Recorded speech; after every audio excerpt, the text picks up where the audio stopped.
जादुई गार का राज। राजकुमारी अनाया अपने शाही काफिले के साथ एक घने जंगल से गुजर रही थी। सूरज ढल रहा था और दरख्तों की लंबी परछाइयां जमीन पर फैल रही थीं। अचानक एक तेज हवा चली और उसका घोड़ा उछल पड़ा। अनाया का तवाज़ुन बिगड़ गया और वो काफिले से बिछड़कर जंगल के अंधेरों में खो गई। इसके दिल की धड़कन तेज हो गई। चारों तरफ अजीब व गरीब आवाजें आ रही थीं। वो डरते डरते आगे बढ़ रही थी जब उसकी नज़र एक पुरानी गार पर पड़ी। अंदर से एक हल्की सी रोशनी झलक रही थी। जिधर से वो आई थी वहां सिर्फ अंधेरा था, इसलिए उसने हिम्मत जमा की और गार के अंदर चली गई। जैसे ही वो गार के दूसरे सिरे पर पहुंची, उसने देखा कि वो एक नई जगह पर आ चुकी थी, एक पूरी तरह से अलग जादुई दुनिया।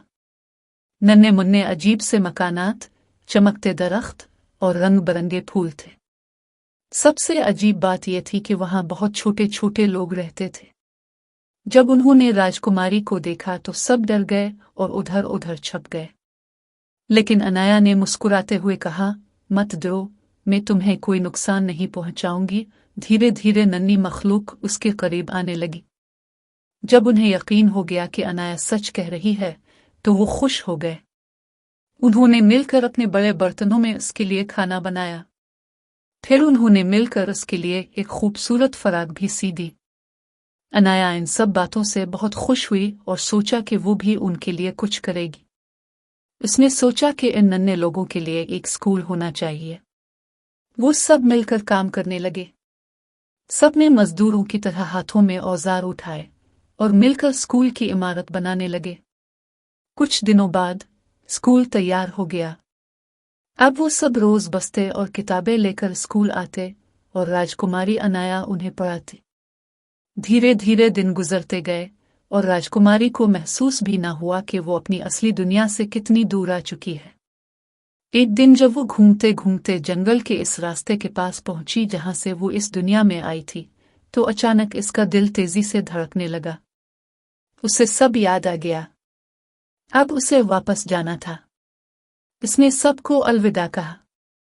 सबकी आंखों में आंसू आ गए।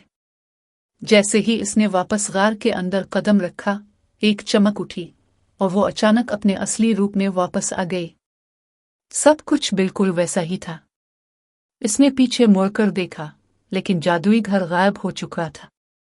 थोड़ी दूर आगे जाकर देखा तो इसका सफेद घोड़ा और उसका काफिला वहीं खड़ा था। सिपाही इसका इंतजार कर रहे थे। वो अपनी शाही बग्घी में बैठ गए। जब बग्घी चल पड़ी, अनाया सोचने लगी, क्या ये सब सच था?